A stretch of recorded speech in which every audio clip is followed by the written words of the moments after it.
Exposing Ritvik Vada Scam, Part 1. Здравствуйте, меня зовут Соловьев Игорь. I have got to introduce me to you a little. Who I am a Soloviev Igor. I joined Iskcon in 1993. I lived in Moscow then. Moscow is a capital of Russia. I was a congregant of Moscow Temple. In 98 after Harakasa Maharaja fell down, I joined IRM and Krishnakant Prabhu. I translated his book The Final Order into Russian. In 2001 Krishnakant and Madhu Pandit came to me in Moscow. We had a first IRM meeting then. I was one of the leaders of Ritvik movement in Russia then. We preached widely and distributed the idea of the final order in Russia. I had been doing so until 2006, when I understood the idea of the final order is wrong, and not in line with Prabhupada's teaching. In 2006 I broke my relation with Krishnakant and reject Ritvik idea as bogus. I came back to the point, one has to accept a manifested guru, who is an external manifestation of Paramatma. So since 2006 I was no more supporter of Ritvik idea. Here in Russia I released 6 series video disclosing this idea. And the same thing I want to do in English. Here is the first video on this topic. In general, I have briefly told about myself, and now I want to make an overview of the philosophy of Ritviks. What it is based on, and what are its main postulates. Yes, in general, this is a far-fetched theory, which is built on the interpretation of one of Prabhupada's directives. Once making the mistake of misinterpreting this letter to temple presidents and the GBC. This mistake has grown into a whole philosophy built on false grounds, free interpretations, and unproven facts. The most important of the unproven facts is the statement that Srila Prabhupada is now the Diksha Guru for the whole society. Or as stated in Srimad Bhagavatam 2, 9.7 is the current link of the Parampara. The basis for this statement is a letter dated July 9, 77. Freely interpreted by followers of the Ritvik theory. All other false conclusions and postulates of this opposite hand to take their basis in this very main statement. And so we begin our study with the conversation of May 28. As for the conversation of May 28, 1977. Basically, the supporters of the Ritvik idea give an incomplete version of this conversation. But we will quote from the Vedabase, where it is contained in full. We quote from the conversation of May 28. Satsvarupa, Srila Prabhupada, we were all asked by the rest of the GBC to come to ask some questions. Most. These are the members of the original GBC as you first made it up. So our first question is about the GBC members. We want to know how long should they remain in office. Prabhupada, they should remain for good. Tamal Krishna, they should remain for good. Prabhupada, selected men are chosen, so they cannot be changed. Rather, if some competent man comes, he should be added. I shall recommend that Vasudeva become one of the GBC, Tamal Krishna. Vasudeva is Dioji Punja. He's the founder of our. He's building the temple in Fiji. Prabhupada, how many GBCs are there already? Tamal Krishna, 23. Prabhupada, so add him. GBC is not to be changed. Satsvarupa, but then in the event that some present GBC member leaves, Prabhupada, another should be elected. Satsvarupa, by the votes of the present GBC, then our next question concerns initiations in the future, particularly at the time when you are no longer with us. We want to know how first and second initiation would be conducted. At this point, let's take a closer look. This sentence is often cited by proponents of the Ritvik theory. They say the question relates is in the future after Prabhupada's departure. Pointing to the phrase, particularly at the time when you are no longer with us. However, their statement contains a logical error that leads the reader in the wrong direction. In fact, the question of Satsvarupa is not quite correct, and it really contains 2 questions. The first one is initiation in the future. The second one is, particularly at the time when you are no longer with us. Because as of May 28, the question is how to initiate those who were expecting to receive initiation from Prabhupada. Had not been yet decided and approved by Prabhupada. and the July 9th letter regulating the use of representatives appeared only after 42 days. Therefore, the holding of initiations by Prabhupada's representatives in his presence was also the future tense. This fact is ignored by the supporters of the Ritvik idea. Prabhupada, yes. I shall recommend some of you. After this is settled up, I shall recommend some of you to act as officiating acharyas. Prabhupada speaks in the future tense. Then, when it gets resolved. What was gonna be resolved?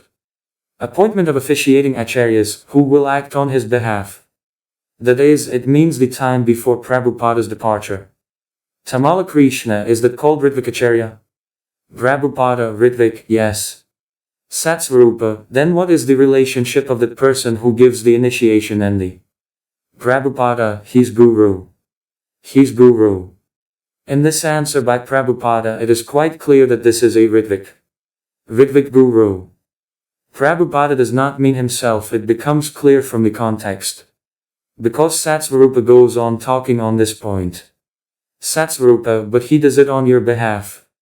Who was supposed to act on Prabhupada's behalf? A Ritvik should act according to the context. So this is Ritvik. Prabhupada then speaks. Prabhupada, yes. That is formality. Because in my presence one should not become Guru, so on my behalf, on my order. Amara Agyai Guru Hana be actually Guru, but by my order. In this phrase, Prabhupada says that the formality is that in his presence he is a Ritvik, he can be a Guru, in the event that Prabhupada orders him to be a Guru. On my behalf, on my order, become a Guru. And Satsvarupa apparently did not fully understand this moment, he asks again. Satsvarupa, so they may also be considered your disciples. Prabhupada, yes, they are disciples. Why consider? Who? It can be seen that the situation is not entirely clear. Satsvarupa tries to formulate a question. But there is no clarity. Then Tamal Krishna tries to clarify by asking the following question. Tamal Krishna, no, he's asking that these Ritvikacharyas, they're officiating, giving diksha. There. The people who they give diksha to, whose disciple are they? Prabhupada, they're his disciple. Tamal Krishna, they're his disciple. Prabhupada, who is initiating? He is grand disciple. Prabhupada says they are his disciples, it is Ritvik's disciples.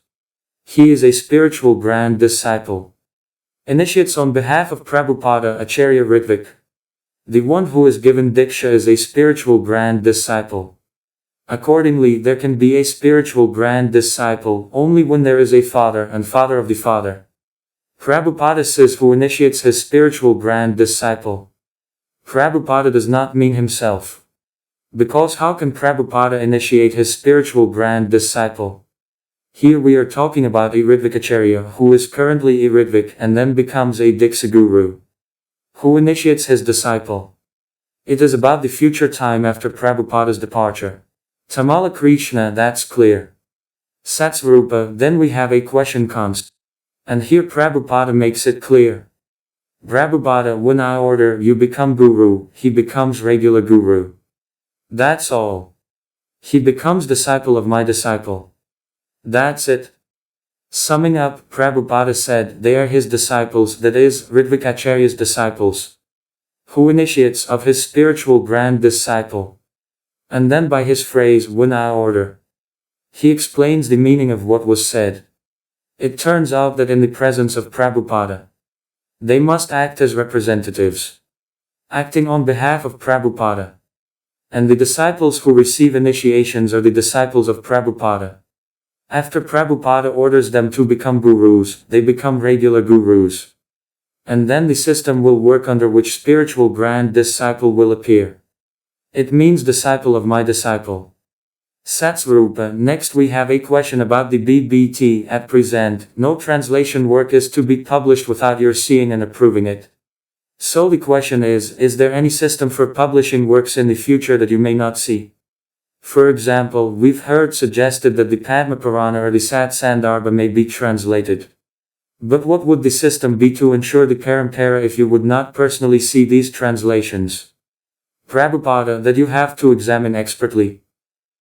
Tamal Krishna, in other words, there's no set principle that only the works which you have already translated can be published by the BBT. If there is some worthy translation of a bona fide Vedic reference, if it's properly done, the BBT could publish it. Prabhupada, that we are doing, just like Hindi. We are doing other languages. If it is properly translated, it can be. That is, it means translations of Prabhupada's books into other languages, which had already been translated from English into Hindi and other languages. That Prabhupada authorizes that his books can be translated into other languages, those books which he already wrote in English. And here Tamal Krishna asks again. Tamal Krishna, even if it's a work which you have not yet translated yourself. Prabhupada, no, the principle is. Just like my translation, another person translating into Hindi or other languages, we are publishing. Similarly, if somebody has translated properly, it can be published. But amongst our disciples, I don't think there are many who can translate properly. Rameshwara, none. We are not eager to publish anything which is not perfect, because you have already set the highest standard for the BBT. The name BBT means the highest standard right now in the world. Prabhupada, that is good answer. Kirtanananda, therefore, Srila Prabhupada, we think that you cannot leave us very soon. Prabhupada, I don't want. But if I am obliged, what can I do? Kirtanananda, if you don't want, Krishna will not want. Prabhupada, a realized soul must be. Otherwise, simply by imitating ABCD will not help. My purports are liked by people because it is presented as practical experience. Aside, it is within the math. It is within the math. What does Prabhupada mean here? Let's remember this moment. Bhavananda, I'm sorry. Prabhupada, such a nice instrument, laughter, that it must enter into the math. Then it will act. That kind of instrument not required. It means mechanical translation ABCD, it must remain 3 miles off. Our translation must be documents. They are not ordinary. One cannot become unless one is very realized. Very realized means liberated soul Mahabhagavata. It is not a BCD translation. Bhagavan, it's not a matter of scholarship. Prabhupada and Chaitanya Mahaprabhu says, Amara Agyaya Guru Hana. One can understand the order of Chaitanya Mahaprabhu, he can become Guru. Or one who understands his Guru's order, the same Parampara, he can become Guru. And therefore I shall select some of you. He speaks of those individuals who can translate books, who can write books. Those who are self-realized. And he said, I will select some of you. That is, it means the future after the departure of Prabhupada. When some of his disciples continue the mission, they will be the next gurus, the next acharyas. Satsvarupa, that's all the questions. Prabhupada, so there is no question of changing GBC, Satsvarupa, no. Prabhupada, rather one who is competent, he can be selected to act by the board of the GBC. Those who are competent can be selected to act within the borders of the GBC, and who is competent. Amara Agyaya Guru Hana. One who understood the order of Chaitanya Mahaprabhu. Who can translate not mechanically ABCD but understanding the essence. That is, the Guru. In fact, Prabhupada gives the GBC the right to authorize such a self-manifested acharya. Tamal Krishna, of course, if someone has a fall down, just like in the past some GBC men have fallen down. Prabhupada, he should be replaced. Tamal Krishna, then he should be replaced. But that's a serious fall down, not some minor discrepancy. Prabhupada, they must be all ideal acharya-like. In the beginning we have done for working. Now we should be very cautious. Anyone who is deviating, he can be replaced. Here, Prabhupada is talking about future ideal acharyas and that if someone deviates, he should be replaced. And it is talking here about the time when books that Prabhupada will no longer see, which will be translated. By following of the context. That is, he speaks of the time when those who should be like ideal acharyas will act. That is about the future time after Prabhupada's departure. Summing up this conversation, we have the following conditions set by Prabhupada. It is talking about Ritvik Acharyas who will act on behalf of Prabhupada. Because in his presence they cannot be regular gurus. Only by his order in his presence can they become regular gurus. Acharya Ritvik becomes a regular guru, who initiates his disciple, Prabhupada's spiritual grand disciple, after Prabhupada's departure. Because Prabhupada said that the formality is that one should not become a guru in his presence, only by his order. Thus, those who were initiated by the Ritvik Acharyas in the presence of Prabhupada must be Prabhupada's disciples. Prabhupada also confirmed in this conversation again. When I order you to become a guru, he becomes a regular guru. That's all. He becomes a disciple of my disciple. That's it. In that conversation, Prabhupada did not instruct his disciples to become Diksha gurus in his presence. Just like he didn't give instructions to become Ritvik Acharyas. July 9th letter cited by proponents of the Ritvik system. Doesn't install any Ritvik system. The point which will be revealed later in this film. Here is the conversation on May 28th. And it is completely in line with Prabhupada's books, where he says that one must be a pure devotee, because even to translate books, one must be a realized soul. Only a pure devotee can understand a pure devotee. Anyone below this level cannot translate, because he will translate mechanically A, B, C, D. Here, one must understand the essence of what Prabhupada taught. And it is written in the books, accept the Guru. Inquire from him submissively and render service unto him. The self-realized soul can impart knowledge unto you because he has seen the truth. Ritvik theorists insist that the July 9th letter was Srila Prabhupada's last directive to the entire community. And that we must follow this order. The so-called last order of July 9th. And Srila Prabhupada allegedly did not give any orders on this account more than that. But let's see if that's really the case. Did Srila Prabhupada really express his final desire in his July 9th letter? In what context should this letter be considered? And so, the conversation of October 1877. Prabhupada, Hare Krishna. One Bengali gentleman has come from New York. Tamal Krishna, yes. Mr. Sukamal Roy Chowdhury. Prabhupada, so I have deputed some of you to initiate. Tamal Krishna, yes. Actually. Yes, Srila Prabhupada. Prabhupada, so I think Jayapataka can do that if he likes. I have already deputed. Tell him. Tamal Krishna, yes. Prabhupada, so deputies, Jayapataka's name was there? Bhagavan, it is already on there, Srila Prabhupada. His name was on that list. Prabhupada, so I depute him to do this at Mayapura and you may go with him. I stop for the time being. Is that alright? Tamal Krishna, stop doing what, Srila Prabhupada? Prabhupada, this initiation. I have deputed my disciples. Is it clear or not? Jarara, it's clear. Prabhupada, you have got the list of the names. Tamal Krishna, yes, Srila Prabhupada.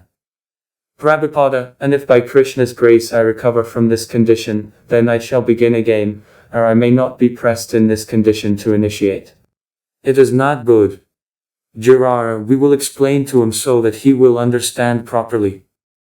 From the context of this conversation, we can see that this conversation makes it clear that the initiations were true representatives because Srila Prabhupada was not in very good health and experienced physical difficulties to conduct initiations. And here he says, and if by Krishna's grace I recover from this condition, then I shall begin again, or I may not be pressed in this condition to initiate. This conversation clarifies the situation of the context, the release of the letter of July 9th. And so, we quote the letter of July 9th. Letter to all GBC, all temple presidents Vrindaban 9 July, 1977 to all GBC and temple presidents. Dear Maharajas and Prabhas, please accept my humble obeisances at your feet. Recently, when all of the GBC members were with His Divine Grace in Vrindavana, Srila Prabhupada indicated that soon he would appoint some of his senior disciples to act as Ritvik representative of the Acharya for the purpose of performing initiations, both first initiation and second initiation. His Divine Grace has so far given a list of 11 disciples who will act in that capacity. His Holiness Kirtanananda Swami, His Holiness Satsvarupa Dasa Goswami, His Holiness Jayapataka Swami, His Holiness Tamal Krishna Goswami, His Holiness Ardyananda Goswami, His Holiness Bhavananda Goswami, His Holiness Hamsaduta Swami, His Holiness Rameshwara Swami, His Holiness Harakasa Swami, His Grace Bhagavan Dasa Adhikari, His Grace Jayatirtha Dasa Adhikari. In the past, temple presidents have written to Srila Prabhupada recommending a particular devotee as initiation. Now that Srila Prabhupada has named these representatives, temple presidents may henceforward send recommendation for first and second initiation to whichever of these 11 representatives are nearest their temple. After considering the recommendation, these representatives may accept the devotee as an initiated disciple of Srila Prabhupada by giving a spiritual name, or in the case of second initiation, by chanting on the Gayatri thread, just as Srila Prabhupada has done. The newly initiated devotees are disciples of His Divine Grace A.C. Bhaktivedanta Swami Prabhupada, the above 11 senior devotees acting as his representative. After the temple president receives a letter from these representatives giving the spiritual name or the thread, he can perform the fire yajna in the temple as was being done before. The name of a newly initiated disciple should be sent by the representative who has accepted him or her to Srila Prabhupada to be included in His Divine Grace as Initiated Disciples book. Hoping this finds you all well. Your servant, Tamal Krishna Goswami, Secretary to Srila Prabhupada, approved, signed A.C. Bhaktivedanta Swami. Prabhupada's signature appears on the original. At first glance, everything is quoted correctly and there should not be any doubts. Everything is extremely clear, smooth and coherent. I should probably finish the video by now and agree that Prabhupada installed the Ritvik system. And this letter, this is Prabhupada's order for the next 10,000 years. How did we not realize it right away? But there are very small subtle nuances in this letter. First, the followers of Ritvik theory claim that this letter establishes the operation of the Ritvik system henceforth and forever, pointing to the word henceforward. However, as can be seen from the text, the word henceforward does not refer to the whole society but only to temple presidents. It says, now that Srila Prabhupada has named these representatives, temple presidents may henceforward send recommendation for first and second initiation to whichever of these 11 representatives are nearest their temple. In other words, they can send it to Prabhupada's representatives, and if the candidates are in India, they can send a letter to Prabhupada himself. As stated in the conversation of July 7th. Another important point is that according to this letter, Prabhupada is also a direct participant in this system, since he should be sent the names of new initiated devotees. To include these names in the book of initiated disciples of Srila Prabhupada. I mean, Prabhupada is sent these names and he includes these names in the book. He himself includes, or through the secretary, it does not matter. That is, he is a participant of this system. And the third point, Prabhupada did not establish any Ritvik system. The original document does not mention Ritviks. Read carefully what word is written in the original. It says Ritik. Since this word was not used before, not in conversations, not in books. ISKM representatives say that this is the Bengali version of the word Ritvik. However, the letter itself defines this word as representative of the Acharya. Whereas the definition of the word Ritvik is officiating Acharya or Ritvik Acharya. Officiating Acharya, according to the May 28 conversation. These are completely different meanings. Although these words are similar and consonant. The fact is that this is an official document, and in this document it says Ritik, not Ritvik. The point which followers of Ritvik theory try to establish with this letter is the Ritvik system. But this is a free interpretation of the community, followers of the idea of the Ritvik system. The followers of Ritvik theory say that the letter is valid from now on and should not stop after Prabhupada's departure. Because Prabhupada did not instruct to stop this system after his departure. Prabhupada did not establish any Ritvik system. And by letter dated July 9th, he appointed his assistants, representatives of the Acharya, the Ritviks. After Prabhupada's departure, the system stops naturally, since Prabhupada was a direct participant in the system. And the letters were sent to him with the names of newly initiated devotees, which he included in his book. Prabhupada should not have given any orders to stop this system further, as well as he was not supposed to give any instructions in case of his departure from this world. No more phone calls, no more letters, no more massages. He shouldn't have given such instructions because that's the natural reason why it should all stop. Total, we have at our disposal terms that are completely different in meaning. 1. Ritvik officiating Acharya, Ritvik Acharya, definition given in 28 May conversation. 2. Ritvik representative of the Acharya, definition given in July 9th letter. The first is a Ritvik, officiating Acharya, Ritvik Acharya. The second term is a Ritvik, Acharya's representative acting on Prabhupada's instructions to help him initiate new devotees. Meanings are different, officiating Acharya or representative of the Acharya. These are the different terms. So Prabhupada did not appoint any Ritvik system, just as he did not appoint anyone to be a guru in his presence. At the beginning of the letter dated July 9th, there is a link to a certain conversation, where the GBC members were in Vrindavan with His Divine Grace. And Srila Prabhupada indicated that he would soon appoint some of his disciples to act as Ritviks. Proponents of the Ritvik theory claim that the letter refers to a conversation dated May 28, which was also in Vrindavan, where it was about Ritviks. But in the July 9th letter, there is no mention of any Ritviks. It is talking about Ritviks, representatives of the Acharya. And the only place where there is a discussion of these individuals who should act as representatives, which are mentioned in this letter, is the conversation of July 7th. Which took place 2 days before the release of this letter. This conversation of July 7th we will now quote. And so the conversation of Vrindavan on July 7, 77. Tamal Krishna, these men, they can also do second initiation. So there's no need for devotees to write to you for first and second initiation. They can write to the man nearest them. But all these persons are still your disciples. Anybody who gives initiation is doing so on your behalf.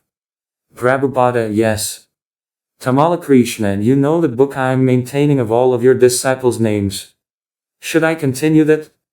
Prabhupada, Tamal Krishna, so if someone gives initiation, like Harakesha Maharaja, he should send the person's name to us here and I'll enter it in the book. Okay. Is there someone else in India that you want to do this? Prabhupada, India, I am here. We shall see. In India, Jayapataka. Tamal Krishna, Jayapataka Maharaja. Prabhupada, you are also in India. Tamal Krishna, yes. In this conversation, Prabhupada makes it clear that he is also a participant in this system, because he says he is in India. And if someone is in India, he can apply directly to Prabhupada for initiation. Further in this conversation, the names of those who are contained in the letter of July 9th are listed. Prabhupada, you can note down these names. Tamal Krishna, yes, I have them. Prabhupada, who are they? Tamal Krishna, Pratanananda Maharaja, Satsvarupa Maharaja, Jayatirtha Prabhu, Bhagavan Prabhu, Harakesha Maharaja, Jayapataka Maharaja and Tamal Krishna Maharaja. Prabhupada, that's nice. Now you distribute. Tamal Krishna, 7. There's 7 names. Prabhupada, for the time being, 7 names sufficient. You can make Rameshwara. Tamal Krishna, Rameshwara Maharaja. Prabhupada and Hridayananda. Tamal Krishna, oh, yeah. South America. Prabhupada, so without waiting for me, wherever you consider it is right. That will depend on discretion. Tamal Krishna, on discretion. Prabhupada, yes. And as we can see, there was no mention about any Ritvik system, neither in the July 9th letter, nor in the conversation in Vrindavan on July 7th. One of the main and key arguments of proponents of the Ritvik idea is that Srila Prabhupada made the phrase, "my initiated disciple," in his will. And the proponents use this phrase as a confirmation of their idea that Prabhupada wanted the Ritvik system after his physical departure. Since Prabhupada's initiated disciples, after his physical departure, can only appear if there is a Ritvik system. Let's take a look at this moment, where he says that the executive directors who have herein been designated are appointed for life. In the event of death or failure to act for any reason of any of the said directors, a successor director or directors may be appointed by the remaining directors, provided the new director is my initiated disciple following strictly all the rules and regulations of the International Society for Krishna Consciousness as detailed in my books, and provided that there are never less than 3, or more than 5, executive directors acting at one time. Well, and so on. As for the will, this is an important point, because different countries have different deadlines for contesting a will. For example, according to Russian law, the period for contesting a will is 6 months. How is it understood? This is understood in such a way that within 6 months heirs should appear who will present their rights for inheritance of the property. In India, the period for contesting a will is 12 years. For how many years is a will valid? A will is valid after the death of the testator and there is no bar to its enforcement. But to challenge the will time period is just for 12 years, and if a person wants to challenge it after 12 years he has to give a reason for the delay. Once the contents of the will are carried out, the will is considered to be executed. There are no specific laws regarding longevity period of time for the will in Indian law. Once the period of 12 years is passed, the will is said to be permanent. So we can say that there is no limit as to how many years a will is valid, and it is valid for the lifetime of the beneficiary and can be enforced at any time. So Prabhupada's phrase "my initiated disciple" meant for the period of contesting the will. And when Prabhupada says "my initiated disciples," executive directors, that means the period of validity of entering into an inheritance or contesting a will, after which the will is considered executed. Because the son of Prabhupada, for example, sued the Iskcon for the right to inherit the property of the Iskcon, a will was presented in court stating that only initiated disciples of Prabhupada could enter into Iskcon's legacy. Neither relatives, nor god-brothers of Srila Prabhupada, nor their disciples, nor Shiksha disciples of Prabhupada could inherit his legacy, but only initiated disciples of Prabhupada. A will generally implies the transfer of property from the departed owner to his heir, to whom he bequeaths the property, after they have entered into the inheritance, that is, when the will is executed. This is no longer an inheritance, but the property of the one who entered into the inheritance. They have already entered into the inheritance, and the will has been executed. Therefore, these disciples of Prabhupada, the executive directors, have inherited the property of Iskcon, and now they are the owners. This one, the governing body commission, and those particular persons who mentioned in the will. Further, they can dispose of the property at the discretion of the organization within the terms of the will. Because the GBC is an organization, a will is a transitional period for entering into an inheritance. When the will is executed, the assets are already the property of the heirs. Therefore, having entered into the inheritance, the GBC committee represented by the listed people are the owners of Iskcon property. And the terms of the will refer more to the internal structure of the organization. How should it be managed in the future? That is the priority prerogative, the appointment of executive directors from among the initiated disciples of Prabhupada. But this does not mean that if there are no longer any, no one else can be appointed to these roles. Note that several people appointed executors of the will. The will says, 9. I hereby appoint Guru Kirpaswamy or Dyananda Goswami, Tamal Krishna Goswami, Rameshwara Swami, Gopal Krishna Dasadhikari, Jayatirtha Dasadhikari and Giriradas Brahmachari to act as executors of this will. I have made this will this 4th day of June, 1977, in possession of full senses and sound mind, without any persuasion, force or compulsion from anybody. These are the people appointed as executors of the will, to ensure that all the conditions of the will are met and the property passes to the heirs in the right way. A will is not given for 10,000 years. A will is a legal document that is valid for the foreseeable future, at least while the beneficiaries and executors of the will are alive. Krishna claimed that the phrase in the will, the system of management, will continue as it is now and there is no need of any change. It is related, among other things, to initiations into Iskcon. He says the will confirms the July 9th letter which regulates the conduct of initiations on behalf of Prabhupada with the help of representatives. However, it is not. The will was signed on June 7th. And at the time the letter of July 9th establishing the Ritvik system had not been compiled yet. Therefore, this phrase does not refer to the system of initiations. And this phrase refers to the property management system. 1. The Governing Body Commission, GBC, will be the ultimate managing authority of the entire International Society for Krishna Consciousness. 2. Each temple will be an Iskcon property and will be managed by 3 executive directors. The system of management will continue as it is now and there is no need of any change. 3. Properties in India will be managed by the following executive directors. That is the phrase, the system of management. The system, what is to be managed? To manage properties in India. It relates to property in India and in other countries, but not to any initiations. That is, the word management refers specifically to property management. And the fact that Krishna believed that the management system refers to initiations. It's more of Krishna's personal desire, his concoction, just to pull an owl on a globe. Confession of Tamal Krishna, 1980, Topanga Canyon, California. Proponents of the Ritvik theory often use this confession as proof that Tamal Krishna Goswami admitted that Srila Prabhupada did not appoint anyone to be guru, but appointed 11 Ritviks.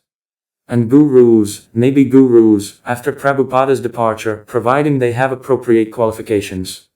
Here is a summary of what was said in his confession. However, this admission cannot be trusted. Since Tamal Krishna Goswami himself, he refused this confession. And depending on the situation at different times, he said different opposite statements. Brief chronology of Tamal Krishna Goswami's statements. In 78 he supported the system of zonal acharyas. In an official GBC document, the process for carrying out Srila Prabhupada's desires for future initiations, Mayapur, March 1978. In 80, in his confession, Topanga Canyon, he stated that Prabhupada's successor acharyas were not appointed, but Ritviks were appointed before Srila Prabhupada's departure. Since Prabhupada, for health reasons, was not able to perform initiation ceremonies. In 84, his book Servant of the Servant was published, where he again supports the system of zonal acharyas. In 1998, in his lectures in Hong Kong, he rejected the July 9th letter, saying that Srila Prabhupada did not write the letter. And the author of the letter was Tamal Krishna Goswami himself, and Prabhupada formally signed this letter. Thus Tamal Krishna Goswami made many contradictory, mutually exclusive statements. Therefore, it is not correct to consider his confession, which was later refuted by himself, as evidence of any position. His confession is not the proof at all. What we have is a letter dated July 9th, which refers to the Ritvik representatives of the Acharya. The fact remains that no Ritvik Acharyas are mentioned in this letter. To sum up this series, which is the first of several series dedicated to exposing the Ritvik Vada Scam, we have the following points. The May 28 conversation says of the Ritviks officiating Acharyas. The letter of July 9th already uses the term Ritvik, which is defined in the letter itself as representative of the Acharya. Some may say that these words are synonyms. And as the ISKM society said, Ritvik is the Bengali version of the word Ritvik. It may well be so. But we are proceeding from the meanings of the words that Prabhupada himself put into these words. The word Ritvik was used by Prabhupada to mean the officiating Acharya or Ritvik Acharya, which, by definition, can operate after Prabhupada's departure. Therefore, if the letter contained the word Ritvik with his definition as an officiating Acharya, that would be fewer questions, because in fact they are already Acharyas. Indeed, they could have acted even after Srila Prabhupada's departure. Whereas a Ritvik, as defined in the July 9th letter, is a representative of the Acharya. And when the Acharya leaves, there is no need for his representatives. The powers of representatives lose their meaning as soon as the person they represent leaves. In addition, the letter contains a condition that cannot be met in Prabhupada's absence. Namely, send him names to include these names in the book of his initiated disciples. Any attempt to somehow explain in what way the names should be sent to Prabhupada after he has passed away is amusing. We will touch on this point in the following videos. Therefore, this letter is not any reason to believe that after Prabhupada's departure, the Ritvik system should be in place. All these statements are the inventions of conditioned living beings. Well, we've got to stop here. This is the first video in a series of videos on exposing Ritvik Vada Scam. In the next video, we will continue to expose this dangerous scam. In the next video, we'll cover things like the main postulates of the Ritvik Vada philosophy, Vani and Vacu form of a spiritual master. The potency of transcendental sound is never minimized because the vibrator is apparently absent. Ritvik system initiations in the ISKM society and similar communities. Why this is a scam or fake initiations. The form of the spiritual master. External manifestation of the Paramatma. And other topics. This video was partially used materials from the site www.Krishna.com Sun Guru Tadva Door PDF by Rachana Prabhu. Some ideas were also taken from the Guru Tadva book by Judith Vadaswami. Stay tuned, see you in the next video. Hare Krishna.